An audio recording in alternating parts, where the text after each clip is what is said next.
أعوذ بالله من الشيطان الرجيم بسم الله الرحمن الرحيم ما كان حديثا يفترى ولكن تصديق الذي بين يديه وتفصيل كل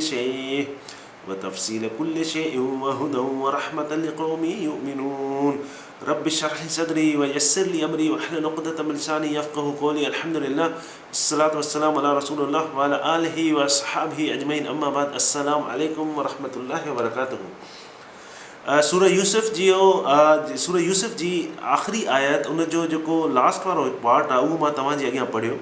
इन खां पहिरियां वारो जेको हिसो आहे इन सेम आयत जो उन में अल्लाह सुब्हानहू व तआला ॿुधाइनि था त इहा जेका स्टोरी आहे इन में हिकिड़ो सभ खां वॾो सबक़ु आहे कंहिंजे लाइ जेके सोचण वारा माण्हू आहिनि, जेके अक़ुलु रखण वारा माण्हू आहिनि, जेके सम्झण जी कोशिशि था कनि, उन्हनि जे लाइ हिकिड़ो वॾो सबक़ु आहे। त हाणे अल्लाह सुब्हानहू व तआला फरमाए त इहा का हथरादू ठहियलु चमड़ी नाहे। माकान हदीस युफ्तरा इहा का हथरादू ठहियलु चमड़ी नाहे। वलाकिन तस्दीक अल्लज़ी बैन यदैहि इहा जेका आहे तस्दीक करण वारी आहे कहिड़ी, जेका शइ पहिरियां अची चुकी आहे। जेका पहिरियां शइ अची चुकी आहे मतिलबु तौरात, इंजील, सूफ़ इब्राहिम, जेके बि अल्लाह सुब्हानहू व तआला जे तरफ़ां शयूं अची चुकियूं आहिनि उन्हनि जी तस्दीक करण वारी आहे। व तफ़सील कुल शइ ऐं इहा शइ तफ़सील आहे हर शइ जी। क़ुरान जेको आहे इहा तफ़सील आहे, इहा जेका स्टोरी आहे सूरह यूसुफ हर शइ जी तफ़सील आहे जेको तव्हां इहा शइ चओ था। वहुदौ व रहमतन लिक़ौमी युमिनून ऐं इहा हिदायत आहे तव्हांखे रस्तो ॾेखारण लाइ आहे ऐं इहा अल्लाह सुब्हानहू व तआला जी रहमत आहे उन्हनि जे लाइ जेके उहे इन मां सम्झण जी कोशिशि कनि, जेका इन मां सम्झ वठी सघनि, जेके मोमिन जेके इन मां सम्झ वठनि। हाणे हदीस जो मक़सदु छा आहे? इहो हदस मां निकितल आहे। हदीस जो मक़सदु इहो आहे, हदस जो मतिलबु जीअं चवंदा आहिनि हादिसो, असां सिंधी में चवंदा आहियूं हादिसो थी वियो, पर हादिसो जो मक़सदु आहे का नई शइ, का नओं इवेंट, को न्यू इवेंट तव्हां वटि जी ज़िंदगी में थियो हुजे उनखे चवंदा आहिनि हदस या हादिसो। त क़ुरान जेको आहे इहा का अल्लाह सुब्हानहू व तआला चए थो तव्हां इन शइ खे युफ्तरा इहा का हथरादू ठहियलु शइ नाहे, इनखे कोई बि ठाहे नथो सघे। युफ्तरा जेको लफ़्ज़ आहे इहो निकितल आहे इफ़्तरा मां, माना इन जी जेका माना आहे त इहा का शइ कूड़ी नाहे, इहा शइ कूड़ी नाहे। ऐं इहो फरा मां बि निकितल आहे, जीअं मिसाल जे तौर ते कंहिं शइ खे चेंज कयो वञे, इहा का हथरादू शइ नाहे। कंहिं शइ खे तव्हां चेंज कयो, जीअं मिसाल जे तौर ते पहिरियां किताब जेके बि अची चुका आहिनि उहे माण्हुनि चेंज कया, उन्हनि जूं जेके बि स्टोरीज़ आहिनि यूसुफ अलैहिस्सलाम, मूसा अलैहिस्सलाम, ईसा अलैहिस्सलाम, जेके बि नबी थी गुज़रिया उन्हनि सभिनि प्रॉफिट्स नबियुनि जूं सलामुन अलैहिम उन्हनि जूं जेके कहाणियूं आहिनि उहे उन्हनि जे किताबनि में आहिनि, पर उहे उन्हनि चेंज कयो। अल्लाह सुब्हानहू व तआला क़ुरान मोकिलियो, इहा क़ुरान जेको आहे उन्हनि जे किताबनि जी बि तस्दीक थो करे, जेके उहे किताब आहिनि, जेके बि उहे ॻाल्हियूं आहिनि, जेके उन्हनि ॻाल्हियूं उन वधाए लिखियूं आहिनि, किथे घटायूं आहिनि, सभिनि जी क़ुरान जेको आहे उहो तस्दीक थो करे। त युफ्तरा जो मक़सदु इहो फरा मां निकितल आहे। जीअं जानवर आहे, उन जानवर जी जेका मथी खल आहे, जेका उनजी चमड़ी आहे, तव्हां ॾिसंदो जानवर ज़बह थींदो आहे त उनजी चमड़ी लाहे करे उनखे केमिकल हणंदा आहिनि, वरी फैक्ट्री में मोकिलींदा आहिनि, वरी उन मां पर्स ठहंदा आहिनि या जूता ठहंदा आहिनि या उन मां जैकेट्स, लेदर जी जैकेट्स ठहंदियूं आहिनि। त जानवर जी जेका खल आहे, जॾहिं उहो पर्स तव्हांखे मिले थो हथ में या तव्हांखे जैकेट मिले थी लेदर जी, त तव्हां उनखे ईअं न चवंदो त इहा जानवर जी खल आहे। उहा ओरिजिनल जेका आहे उहा जानवर जी खल आहे, पर उनखे चेंज कयो वियो आहे, उनखे मल्टीपल प्रोसेस मां, इलाही प्रोसेस मां गुज़ारे करे उनखां पोइ उन में जेको आहे पर्स ठहियो या लेदर जी जैकेट ठही, त उनखे चेंज कयो वियो, उनजी ओरिजिनलिटी ख़तमु थी वई, उनजी ओरिजिनलिटी ख़तमु करे छॾी, छाजे करे जो उनखे तव्हांखे पर्स मिलियो। पर हाणे जेको क़ुरान आहे इन खां पहिरियां जेके किताब अची चुका आहिनि उन्हनि में माण्हुनि ईअं कयो, उन्हनि जेको आहे माण्हुनि चेंजिस कयूं, उन्हनि जी ओरिजिनलिटी, उनजी जेका अल्लाह सुब्हानहू व तआला जे मक़सद लाइ उहे शयूं मोकिलियूं, पर माण्हुनि उन्हनि में चेंज कयो ऐं उन्हनि में बदिलाव आंदो। त अल्लाह सुब्हानहू व तआला फरमाइनि था मा कान हदीस युफ्तरा वलाकिन तस्दीक अल्लज़ी बैन यदैहि, त इहे जेको क़ुरान आहे इहा का हथरादू शइ ठहियलु नाहे ऐं इहा का चेंज थियलु शइ नाहे, पर इहा शइ ओरिजिनल आहे।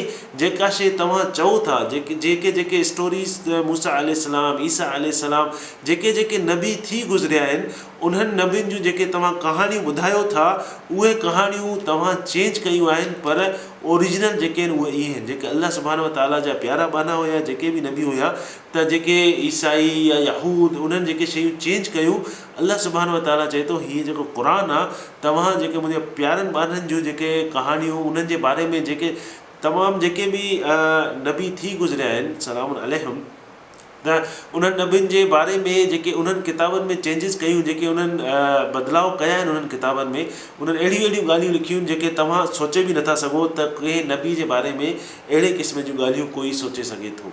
त अलाह सुब्हानहू व तआला पंहिंजे प्यारनि नबियुनि जूं पंहिंजनि जेके बि अंबिया अलैहिस्सलाम गुज़री चुका आहिनि उन्हनि जे लाइ चयो आहे त इहे जेका शइ आहे उन्हनि जी रेस्पेक्ट, उन्हनि जी डिग्निटी, उन्हनि जी जेके शयूं आहिनि उहे सभु अलाह सुब्हानहू व तआला सही करे क़ुरान में ॿुधायूं आहिनि त असुलु जेके कहाणियूं आहिनि उहे इहे आहिनि जेके तव्हांजे स्कॉलर्स, तव्हांजे जेके माण्हू आहिनि उन्हनि चेंज कयूं आहिनि। असुलु जेका कहाणियूं आहिनि उहे इहे आहिनि जेके मां तव्हांखे ॿुधायां थो। मां कान हदीस युफ़्तरा वलाकिन तस्दीक़ल लज़ी बैन यदैहि।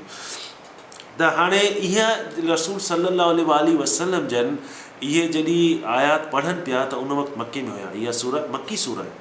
त मके में जेके माण्हू ॿुधण वारा हुया उहे कुरैश हुया। हाणे कुरैश खे ईसा अलैहिस्सलाम, मूसा अलैहिस्सलाम, याक़ूब अलैहिस्सलाम, यूसुफ अलैहिस्सलाम उन्हनि खे इन्हनि नबियुनि जी ख़बर न हुई त इहे केरु आहिनि। उन्हनि कंहिंखे ख़बर हुई, जेके यहूद हुया, जेके ईसाई हुया, उन्हनि खे इन्हनि शयुनि जी ख़बर हुई ऐं उहे मके में न हुया, उहे मदीने में हुया। हाणे इहो जेका सूरह आहे रसूल सल्लल्लाहु अलैहि वसल्लम जन जी जेका हिजरत खां थोरो पहिरियां जी टाइम नाज़िल थी, जंहिंखे चवंदा आहिनि आमुल हुज़न, जेको रसूल सल्लल्लाहु अलैहि वसल्लम जिन जी ॾुख वारो साल हुयो उन में इहा सूरह नाज़िल थी। त हाणे उन्हनि खे कहिड़ी ख़बर हुई त उहे जेके जॾहिं इहा कहाणी ॿुधी त उन्हनि खे ख़बर न हुई त याक़ूब अलैहिस्सलाम केरु आहिनि, उन्हनि खे इहा ख़बर न हुई यूसुफ अलैहिस्सलाम केरु आहिनि, बिनयामीन केरु आहिनि, उन जा भाइर केरु आहिनि, इहा स्टोरी असल में छा हुई। त उहे इहा शइ सोचे सघनि था त इहा हथरादू कहाणी आहे। छो जो मके में जेके माण्हू हुया उहे पहिरियां इब्राहिम अलैहिस्सलाम, उन्हनि सां गॾु उन जा पुट जेके इब्राहिम इस्माईल अलैहिस्सलाम ऐं इसहाक़ अलैहिस्सलाम, मके में इब्राहिम अलैहिस्सलाम, उन खां पोइ इस्माईल अलैहिस्सलाम, उन खां पोइ को बि कंहिं बि नबी जो ज़िक्र न आहे। ऐं उन खां पोइ रसूल सल्लल्लाहु अलैहि वसल्लम जन इहे जेके हुइनि मके वारा। ऐं हिन साइड ॾांहुं ॿी लाइन मां इसहाक़ अलैहिस्सलाम, उन खां पोइ इसहाक़ अलैहिस्सलाम खां पोइ याक़ूब अलैहिस्सलाम, यूसुफ अलैहिस्सलाम, उन इन ई लाइन मां मूसा अलैहिस्सलाम, ईसा अलैहिस्सलाम, जेके बि नबी गुज़रिया उहे सभु इसहाक़ अलैहिस्सलाम जी लाइन मां हुया। उन्हनि खे अलाह सुब्हानहू व तआला किताब बि ॾींदो रहियो, हिकु नबी वेंदो उन खां पोइ ॿियो नबी ईंदो। त इहे जेके उन्हनि माण्हुनि खे इहा शइ ख़बर हुई त इब्राहिम अलैहिस्सलाम केरु आहिनि, इसहाक़ अलैहिस्सलाम केरु आहिनि, बिनयामीन, यूसुफ अलैहिस्सलाम, इहे सभु उन्हनि सभिनि खे इन्हनि स्टोरीज़ जी ख़बर हुई जेका तौरात ऐं इंजील में इहे सभु स्टोरीज़, इहे सभु कहाणियूं आहिनि। पर मुशरिकीन मक्का जेके कुरैश हुया उन्हनि खे इन्हनि शयुनि जी का बि ख़बर न हुई, छो जो उन्हनि वटि को किताब न हुयो। उन्हनि वटि इस्माईल अलैहिस्सलाम, उन खां पोइ को बि नबी न हुयो, उन खां पोइ को बि किताब न हुयो, का बि शइ न हुई। इन जे करे तव्हां ॾिसंदव जॾहिं उन्हनि वटि को बि किताब न हुयो त उहे खे जेको जीअं चवंदो उहे उहे कंदा। त मके में एतिरे हद ताईं जो हर शइ जो बुत आहे, रिज़्क़ जो आहे, शादी जो आहे, जॉब जो आहे, हर क़िस्म जो जेको गॉड हूंदो हो, माज़अल्लाह बुत हूंदो हो, मके में अंदरि काबतुल्ला में अंदरि उन्हनि रखियो ऐं उन्हनि खां उहा शइ घुरंदा हुया। त इहा शइ जॾहिं तव्हां क़ुरान खे छॾींदव, जॾहिं तव्हां क़ुरान ऐं रसूल सल्लल्लाहु अलैहि वसल्लम जन जी ज़िंदगी इन्हनि खे छॾींदव, क़ुरान पढ़णु छॾींदव, त तव्हांखे शैतान जेको आहे अहिड़े रस्ते ते वठी वेंदो जेको तव्हांखे जीअं चवंदो तव्हां उन ते अमल कंदव। ऐं उहा शइ इस्लाम में, दीन में उन शइ जो नालो निशान बि न हूंदो, पर तव्हां चवंदो त इहो असांजो दीन आहे, इहो असांजो इस्लाम आहे, इन सां अलाह सुब्हानहू व तआला राज़ी थींदो। हालांकि दीन में, इस्लाम में का बि अहिड़े क़िस्म जी शइ ॻाल्हि न चयल हूंदी, न अहिड़े क़िस्म जो को अलाह सुब्हानहू व तआला जी तरफ़ां अहकाम हूंदो, न ई रसूल सल्लल्लाहु अलैहि वसल्लम जन का अहिड़ी शइ कई हूंदी। पर तव्हां ॾिसंदव माण्हू उहा शइ कनि था, छाजे करे जो उहो क़ुरान नथा पढ़नि। क़ुरान जेको छॾींदो त शैतान उनखे चवंदो मां मुस्लमान आहियां, चवंदो मां निमाज़ बि पढ़ां थो, मां क़ुरान बि पढ़ां थो, पर जॾहिं तव्हां सम्झण जी कोशिशि न कंदव त शैतान तव्हांखे ॿिए रस्ते ते वठी वेंदो, तव्हां चवंदव मां सही थो कयां, ॿिया सभु ग़लति आहिनि। त अलाह अज़्ज़ व जल असांखे सम्झण जी तौफ़ीक़ अता फ़रमाए त असां क़ुरान खे सम्झी करे पढ़ूं ऐं असांखे अलाह सुब्हानहू व तआला भटकण खां बचाए। त हाणे कुरैश जेके हुया इन्हनि खे ख़बर न हुई त यूसुफ अलैहिस्सलाम त इहे जेके आहिनि इहे चई सघनि था इहे जेके हथरादू कहाणियूं आहिनि। ऐं ॿी साइड जॾहिं रसूल सल्लल्लाहु अलैहि वसल्लम जन इहे आयत नाज़िल थींदियूं, रसूलुल्लाह सल्लल्लाहु अलैहि वसल्लम जन इहे आयत ॿुधाईंदा त कुरैश जा माण्हू ख़ासि मदीने वेंदा ऐं उन्हनि खे चवंदा हुया त रसूल सल्लल्लाहु अलैहि वसल्लम जन लाइ त उहे असांखे का अहिड़ी शइ ॿुधायो जो असां इनखे चऊं त जीअं इहो कूड़ो साबित थिए। त जॾहिं उहे वेंदा हुया त उहे उन्हनि खां पुछंदा हुया त रसूलुल्लाह सल्लल्लाहु अलैहि वसल्लम जन छा था चवनि, त उहे ॿुधाईंदा हुया त छो जो इलाही स्टोरीज़ इलाही कहाणियूं जेके बि थियूं उहे रसूल सल्लल्लाहु अलैहि वसल्लम जन जॾहिं मके में हुया 70% या 80% क़ुर उते नाज़िल थी चुको हुयो। त मूसा अलैहिस्सलाम, ईसा अलैहिस्सलाम, यूसुफ अलैहिस्सलाम जेके बि अंबिया हुया उन्हनि जूं काफ़ी हद ताईं जेके कहाणियूं हुयूं उहे रसूलुल्लाह सल्लल्लाहु अलैहि वसल्लम जन अॻु में ई ॿुधाए चुका हुया कुरैश खे।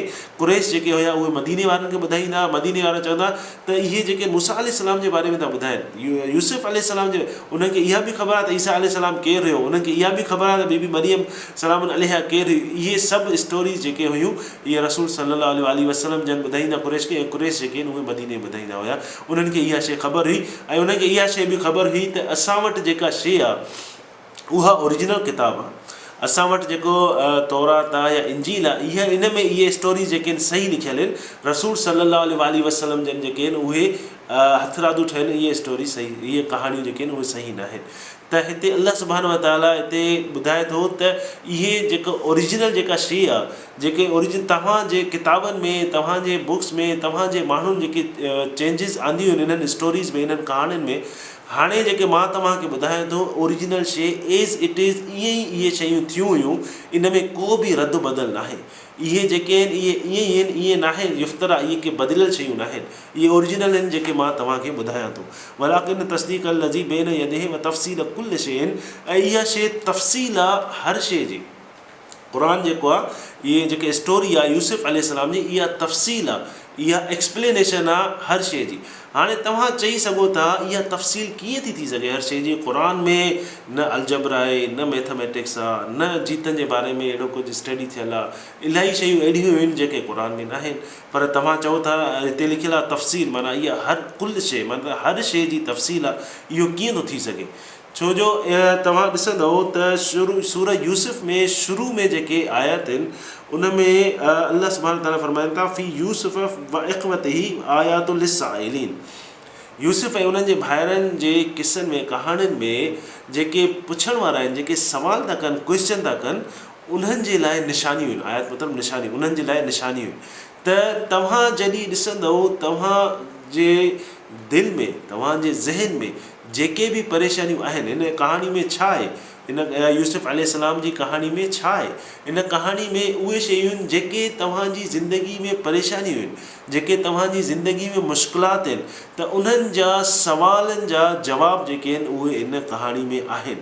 तव्हां ॾिसंदा कॾहिं कॾहिं परेशान थींदा तव्हां चवंदा या अल्लाह मां हाणे छा कयां, मुंहिंजे लाइ को बि रस्तो कोन्हे, मूंखे फैमिली प्रॉब्लम आहे, मूंखे जॉब जो प्रॉब्लम आहे, मूंखे औलाद जो प्रॉब्लम आहे, कोई चवंदो त मूंखे जेको आहे उहो नाइंसाफ़ी जो प्रॉब्लम आहे।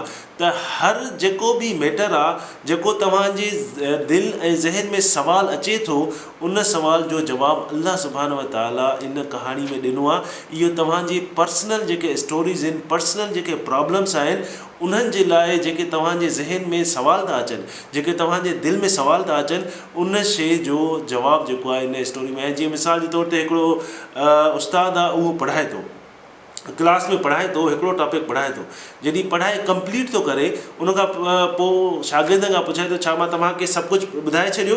इन जो मक़सदु इहो न आहे त उन सभु कुझु ॿुधाए छॾियो, पर उहो जेको टॉपिक पढ़ाए पियो उन जे बारे में उन ॿुधायो, तव्हांजे उन बारे में जेको बि सुवालु हुयो माण्हुनि जे ज़हन में उन उहा शइ ॿुधाए छॾी। त हिते अल्लाह सुब्हानो व तआला फरमाइनि था त जेका बि शइ आहे उहा मां तव्हांखे ॿुधायां। तफ़सील जो मक़सदु छा आहे? तफ़सील निकितल आहे फसल मां, मुफ़स्सिल चवंदा आहिनि जोड़नि खे, हे जेके ठूठ आहे या गोॾो आहे इन खे चवंदा आहिनि मुफ़स्सिल या फसल चवंदा आहिनि जोड़ खे। हाणे इहे जेके जोड़ आहिनि इहे जॉइंट मिलियल बि न आहिनि ऐं इहे अलॻि बि न आहिनि। जीअं मिसाल फसल चवंदा आहिनि हार, जेको हार हूंदो आहे जंहिंमें दाणा हूंदा आहिनि, उहे जेके दाणा हूंदा आहिनि उहे के धागे सां मिलियल हूंदा आहिनि पर पाण में जुड़ियल न हूंदा आहिनि। त इहे जेके शयूं आहिनि जोड़ आहिनि, अगरि इन्हनि खे तव्हां मिलाए छॾियो तॾहिं बि कमु न कंदा। छो जो अगरि हिननि जॉइंट्स खे मिलाए छॾियो त इहे मूव न कंदा, ऐं इन खे तव्हां सफ़ा अलॻि करे छॾियो तॾहिं बि इहे फंक्शन न करे सघंदा, तॾहिं बि तव्हां इन्हनि खां फ़ाइदो न वठी सघंदव। इहे तॾहिं ई कमु करे सघंदा जॾहिं इन्हनि जे विच में थोरो फ़ासिलो हूंदो। जीअं का लाइन ठहियलु आहे, लाइन में तव्हां बीठा आहियो, तव्हां लाइन में थोरो थोरो फ़ासिलो करे बीठा आहियो, अगरि तव्हां लाइन छॾे ॾिनी त तव्हांजो वारो ख़तमु थी वेंदो, तव्हांखे वरी आख़िर में वञिणो पवंदो। त इहे शयूं फंक्शन तॾहिं कंदियूं आहिनि जॾहिं इन्हनि में थोरो फ़ासिलो हूंदो आहे। त हिन क़ुर में हर आयत जेका आहे उहा अलॻि अलॻि आहे, हर स्टोरी जेका आहे अलॻि अलॻि आहे, पर इहे सभु कनेक्टेड आहिनि पाण में, इहे सभु पाण में जॉइंट आहिनि। तव्हां इन्हनि खे अलॻि कंदव तॾहिं बि न सम्झी सघंदव, तव्हां सभिनि खे अहिड़े नमूने पढ़ंदव, हिकु करे पढ़ंदव तॾहिं बि तव्हां न सम्झी सघंदव। छो जो तव्हांजी ज़िंदगी में जेके बि ॻाल्हियूं थियनि थियूं, हर कंहिंजी ज़िंदगी, जेको तव्हांजी ज़िंदगी में मसइलो आहे उहो मुंहिंजी ज़िंदगी में न आहे, तव्हांजी ज़िंदगी में जेके ख़ुशियूं आहिनि उहे मुंहिंजी ज़िंदगी में न आहिनि। हर कंहिंजी ज़िंदगी में, हर कंहिंजी लाइफ में हिकिड़ा ॿिया प्रॉब्लम्स आहिनि, ऐं उन्हनि जा ॿिया जेके ॿिए क़िस्म जा प्रॉब्लम्स आहिनि, सभिनि जा प्रॉब्लम्स साॻा न आहिनि। पर जॾहिं तव्हां क़ुर पढ़ंदव, तव्हां जेका शइ उन मां हासिलु कंदव उहा शइ हासिलु कंदव जेका तव्हांखे बेनिफिट ॾिए। तव्हां जॾहिं बि क़ुर पढ़ंदव, अल्लाह सुब्हानहू व तआला तव्हांजे लाइ अलॻि दरवाज़ा, हिकिड़ा ॿिया दरवाज़ा खोले छॾींदो रहमत जा, जीअं तव्हांखे का नई शइ सम्झ में अचे। इहा क़ुर अहिड़ी शइ आहे, जॾहिं तव्हांजी का माण्हू हिकिड़ी आयत कढी करे उनजी माना कंहिंखे ॿुधाईंदा आहिनि, उनखे घटि करण लाइ, या उनखे चवंदा आहिनि त इहा आयत जेका आहे इन क़ुर हीअं थो चए, हिक ॿिए खे घटि ॾेखारण लाइ। क़ुर इन शइ लाइ न आहे, क़ुर अल्लाह सुब्हानहू व तआला जी तरफ़ां हिकिड़ी रहमत आहे, ऐं अल्लाह सुब्हानहू व तआला जी तरफ़ां हिकिड़ी हिदायत आहे, जेको असांखे हर उन शइ खां जेका बुरी शइ आहे उन खां बचाए थो, ऐं असांखे सिधे रस्ते ते, ऐं असांखे अल्लाह सुब्हानहू व तआला जे रस्ते ते, ऐं जंहिं रस्ते ते अंबिया अलैहिस्सलाम, रसूल सल्लल्लाहु अलैहि वसल्लम जन हलिया आहिनि, असांखे उन रस्ते ते हलण जी जेका आहे हिदायत थो ॾिए। ऐं क़ुर जॾहिं तव्हां सम्झी पढ़ंदव तॾहिं तव्हांखे हिदायत मिलंदी। ईअं न आहे त क़ुर जेको आहे सवाब लाइ पढ़ो, अगरि तव्हां क़ुर सवाब लाइ पढ़ो था ऐं सम्झी नथा पढ़ो, जेको असांजे वटि थींदो आहे, त उन में छा थींदो, तव्हांखे सवाब त मिलंदो, अखर पढ़ण जो सवाब त आहे, पर तव्हांजी ज़िंदगी में को बदिलाव न ईंदो। तव्हांजी ज़िंदगी में तव्हांजी परेशानी दूरि जेके आहिनि उहे अल्लाह सुब्हानहू व तआला न कंदो। छो जो तव्हां परेशान आहियो जॾहिं तव्हां इहे स्टोरीज़, इहे कहाणियूं सम्झी करे न पढ़ंदव, जॾहिं इन्हनि ते तदब्बुर न कंदव, तेसि ताईं तव्हांखे इन शइ मां फ़ाइदो न मिलंदो। त उहो फ़ाइदो तॾहिं मिलंदो जॾहिं तव्हां सम्झी पढ़ंदो। अल्लाह सुब्हानहू व तआला असांखे सम्झण जी तौफ़ीक़ अता फ़रमाए। इन खां पोइ जेको हिसो आहे हुदन व रहमतन लिक़ौम युमिनून, इन खां पोइ वारो हिसो जेको आहे इहो नेक्स्ट बयान में तव्हांखे ॿुधाईंदुसि। अल्लाह अज़्ज़ व जल असांखे सम्झण जी तौफ़ीक़ अता फ़रमाए। बारक अल्लाहु ली व लकुम फ़िल क़ुरआनिल हकीम व नफ़अनी व इय्याकुम बिल आयाति व ज़िक्रिल हकीम।